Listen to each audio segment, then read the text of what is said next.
Sanbonan, it's Penuel the Black Pen.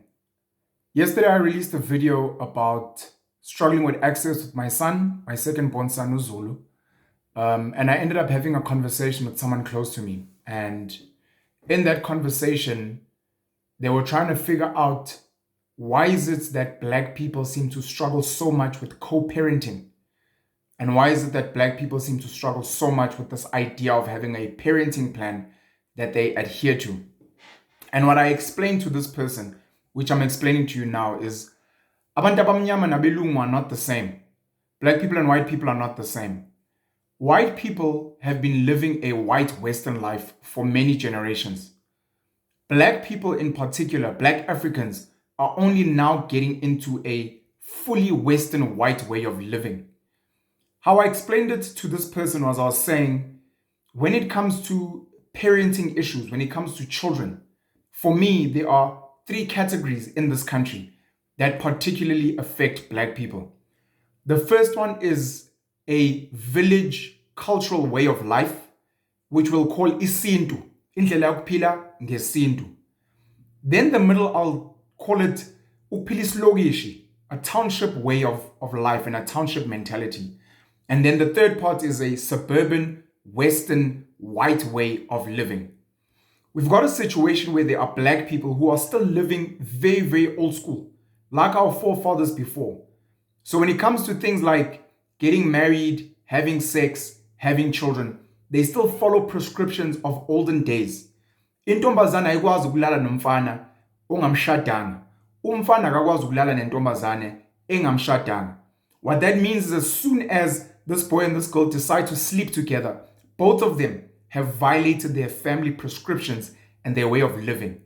And according to that prescription, which arguably is patriarchal, the boy side of the family then has to pay damages for this boy getting this girl pregnant, knowing very well that he's violated the prescriptions of the way of living in the villages, old school. Indlela yokuphila ngesintu. From those damages, then we can decide if the families get to see the child, if the boy's family gets to see the child, understanding at the same time that this girl, because she is not married, lives under her father's authority and her father's land. So leyo ngane izothatha isibongo samkhulu on the mother's side. Some families obviously go to the extent of saying, if the father, the child's father, wants to take a surname or wants to bring the child over to his family, kumela akhokhe ilobolo, kumela lobole ingane yakhe, so that he can now take his child, not the girl who's the mother, take his child to his family and then change the surname, so to speak. That's isintu, that's old school. That's the one way of living. The second way is the township way. No, let me end with the township. The second way for me is this last one, which is the white Western way of living. That one follows the law. It follows contracts. If you listen to white people, especially, white people like saying, but that's not what the law says. Yeah, but it's written in a contract. They're very straightforward. When it comes to co-parenting, when the parents are divorced, when the parents are not together and they have to deal with the child, they say, let's go to court, let's draft something. And in the drafting of that something, let's follow the prescriptions. And if these are violated, we will get the police involved, we'll get lawyers involved. But here's the prescription.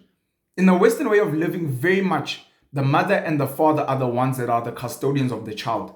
It's not about grandmothers and grandfathers per se. It's about the mother and the father, and they have to find a common ground legally.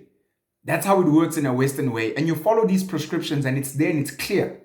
There's no talk of damages. There's no talks of paying ilobolo. There's no talks of any of those things. Two consenting adults decided to have a child. They are now split apart and now they have to find a way to raise this child together. Very straightforward, very easy. Now the last one is ubulokishi, this township thing, which now becomes a mixed masala of both these sides that I've given you. You've got township Black people who still want to sort of hold on to some of the cultural prescriptions. Bafuna khokha inhlawulo. Nakhona makhokha inhlawulo akusimbuzi. Mhlawumbe akusinkomo mhlawumbe ukulobola ingane. They want 3,000 rand, 5,000. Some families are greedy and they want 10,000, 20,000 rand for this child. A lot of this money is not even used for what it was meant for, which is the slaughtering of a goat, ukugeza umuzi, to cleanse the home. And it's also making sure that the child is announced to the ancestors of both sides. This money is pocketed by the parents or by whoever's involved. They don't even understand the concept of Ingaana, for example. When it comes to things like the surname, either the girl gives the child her surname or the father is given the surname. And you find that a lot of the times the girl is not even living at home. It's not even living with her own father. Her father may have been an absent dad. So the child grows up not really knowing if they can visit dad, understanding that the parents are not married, and it just becomes a mess. At the same time, when they involve the law has prescriptions. But these township people don't fully buy into what the law is saying. So you'll come in and you'll say, no, but here's a parenting plan for us to follow.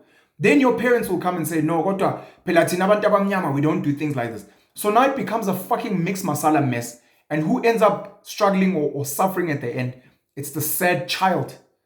That's the reason why black people have got issues when it comes to co-parenting and raising a child together. Because they're trying to mix different worlds that don't really make sense. And the child suffers at the end. What I will say is this.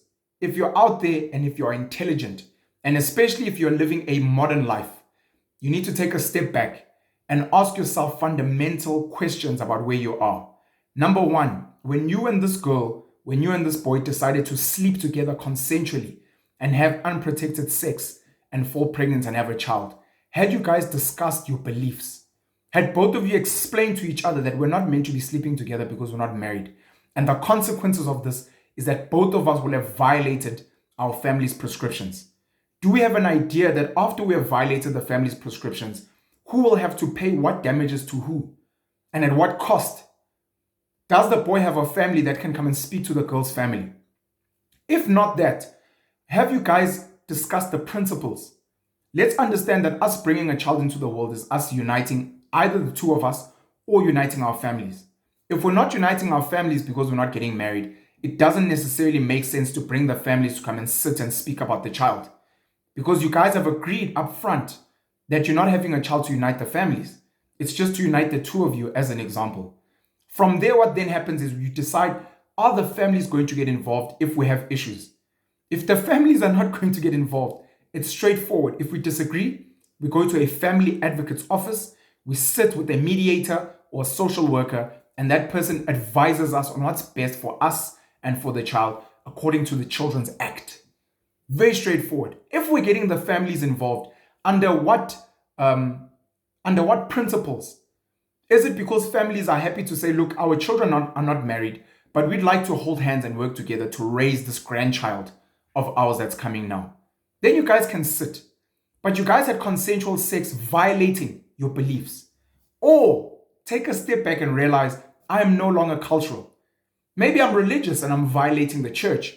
What does the church prescribe if I've sinned and I've had sex before marriage and I now have a child? What is the prescription there with God and Jesus? Do I go and pray and repent and then carry on raising this child? How is a child within a religious framework raised where the parents are not married, with co-parenting and all those things?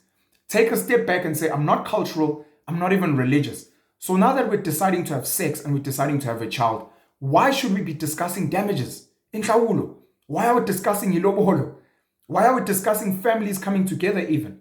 Or do we believe in the principles that, look, this child will not only be raised by myself and you, our parents will be assisting, our cousins, our brothers, our sisters will be assisting. So let's get them informed. And where possible, let's maybe get them to mediate and advise us best. And where they fail, then of course, let's go to the courts and work from there. A lot of us are being destroyed financially because of outdated cultural beliefs that we don't actually follow anymore. A girl that's going to sleep with a boy and then later on demand damages for him. The question needs to be asked, Siswami, how did you sleep with this boy knowing very well that your family has raised you to know that you can't sleep with the boy that you're not married to? You need to accept that you've already violated your family prescription. Number two, are you a feminist? Do you believe in woman empowerment? Or do you believe that the man is the head and that you must be subservient? Because if you believe in gender equality, again, that violates cultural prescription.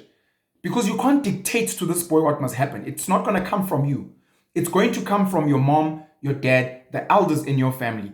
And they won't attack the boy. They will be going for the boy's family. To ask this family, excuse us, how did it happen that your son is sleeping with our daughter when there's been no marriage and the families have never sat together? My biggest issue and why I am personally no longer cultural and religious is because people want to cherry pick what suits them at any given time when it comes to culture, when it comes to religion. But they haven't fixed the foundation. They haven't fixed the principles. People want to act holier than thou on social media and tell me ukuthi ngidukile. Hayi mlotsha uyaphetha ke lana mfo asikwazi ukulahla amasiko. You're the one that's actually lost. You're the one that's actually giving a fucking middle finger to your ancestors and your forefathers. You can't come and tell me that I am wrong when I'm actually the one that's following principle. I'm the one that is understanding the history of where these beliefs come from. And I'm saying fundamentally on principle, I acknowledge and I accept that I no longer prescribe to those principles. And the woman or the women that I have slept with, they do not prescribe to those principles. So how can it be that since we don't have this foundation, we want to conveniently now want to come and bring culture into play? That is very disrespectful to yourself. It's very disrespectful to your family, to your ancestors, and to what you believe are your beliefs. It's wrong and you guys need to really, really stop it. I keep raising these things because these are the conversations, the fundamental conversations we need to have, because they are breaking families.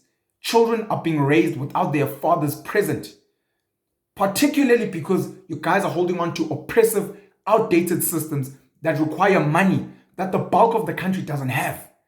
Almost half of this country is on a grant, almost 30 million people. We've got 74% youth unemployment. But I can promise you now, those youths are having sex. Those youths are having unprotected sex. Those youths are having children. And instead of you guys saying, look, let's sit with these youths. Let's discuss sex education. Let's discuss the consequences of unprotected sex, STIs, sexually transmitted infections. Let's discuss pregnancy and raising of a child. And then let's see how we can all work together. Unfortunately, we've got young girls who are so lost and who are confused by social media and who follow all kinds of bullshit. Then we've got very lost young men who also are very lost and confused and also come on social media and talk bullshit. And then they go and they consult their elders, and their elders are lost because they're not living isintu, they're not living the Western way, they're living islogish, this mixed masala. Your parents have sent you to these white schools to learn English, they ask you to go and get a job somewhere, they're chasing a money world. They've never raised you on fundamental cultural or even religious beliefs. And then when it suits them, when you decide to go and have sex with people out there, now they're like, no, umfana mela hlawule. Inhlawula ikhokho umfana, ikhokho umndeni wakamfana, because umfana is a child that is home because he's not married. We've seen a boy, umfana becomes indoda, a man, once he gets married. That's when he goes and he builds his own family. Up until then, he is living under his father's authority and custodianship. But you guys don't know this history. And when I try to teach you this history, it's like, no, Penal loves English too much and he loves Western. No, guys. You guys don't know your own principles and your own beliefs. And I'm here to fucking tell you to catch a wake up. Our children need us. We need to co-parent. If the child is getting a grant, that grant does not belong to the mother. The mother doesn't have a superpower because she has the SASA card. That card belongs to the child. So if the child is with mom will obviously, as the parent, make sure that the money from the card, I think it's 430 or 450 rand a month, goes to the child. If the child is with the father must keep the card. It can't be that an unemployed, broke lady is bashing the father of her child that she slept with and had a child with. She's bashing him for not having money when she doesn't have money herself. And her whole fallback is, no, but ikranti tolo emina. The guy can do just the exact same job. In the law that we have today, mom and dad have got equal rights to a child. In the past, mom had a bias. She had a privilege. There was this female privilege that a child belongs to a mother. That doesn't exist anymore. The fact that you have breasts becomes your privilege because a baby will breastfeed from you. Outside of your breasts, there is nothing special about you as a woman in terms of parenting in the eyes of the law. And if your child is on formula, then your breasts don't even matter. That means a newborn child can be taken by dad from the get-go. And dad can change nappies, dad can give the child formula milk, dad can make sure that the child is warm, that the child has taken a bath, that the child is well looked after. There's nothing special about being a mom. And yes, we can have a discussion about nature and the fact that women are designed biologically. I know that, but that's not the law. That is not the law. It is not even culture, to be fully honest. You might find in certain situations that children were born and the mom died there while giving birth. What happens then? Because the mom's not there. What happens then is one of two things. Either the maternal grandmother then takes ownership of the child, Or if the mother had a sister, the sister takes hold of the child, because women culturally were the ones that would raise the children while the men go out and they herd the cattle or they hunt. But it wasn't necessarily that the woman is the best parent. In a situation where there's no woman, there's no mother, the men would raise the children on goat's milk. The child would drink goat's milk and the child would be fine and they will be raised in that household. We are destroying our kids and we think we understand culture and we think we understand the law and we don't. You need to pick a side. Are you going to be cultural? Be fully cultural. Don't sleep with anyone until you're married. And follow cultural prescriptions. Make sure that it is goats. Make sure that it's cows. Make sure that it's families. Make sure that the principles are held there. If you're going to choose Western living, choose Western living. No damages. No lobolo. Follow the law. You can get the families to sit together because there's no law that says families can't sit together. No. Get your families to sit and prescribe and mediate and assist. And come up with a co-parenting plan that you guys can draft yourselves. You don't even need to get a family advocate involved. But if you need help, go to a family advocate's office. If you don't know how to get to a family advocate's office, go to your nearest magistrate's court, ask them for the children's court or the family court, and they will guide you accordingly. And then from there, get this piece of paper, read through it, and then follow it. Dad or mom gets the child every alternative weekend, maybe every Wednesday night. You guys split holidays, you guys split birthdays, you guys split Christmas, New Year's. That's how it works. It's very straightforward. White people do not struggle with the struggles that black people have because they never have to dabble with the cultural stuff. They never have this mixed masala township kasi nonsense. They only have Western prescriptions. So you're either following that or not, and then the law takes its case. Black people want to mix all the stuff, and it's leaving our children with absent fathers especially, and absent mothers. And you've got very evil grandmothers, either on the mother's side or the father's side, that are also coming with bullshit advice to come and keep children away from their other parents who are going to give them money, who are going to give them other resources, who are going to give them skills, who are going to teach them stories and other education, and who are going to expose them to all their family members and all the networks that are available to them. You guys need to stop what you're doing. Our children are suffering and we can't keep living like this. Penuel the Black Pen, let's parent better. Let's intentionally parent better. If you have got parents, elders who are lost, sit them down, make them watch this video and say, let's have a real conversation because our family is broken and we are tired of our children suffering because you guys are giving us really bad, lost advice. Love you guys very, very much. Have a great day. I love you. Cheers.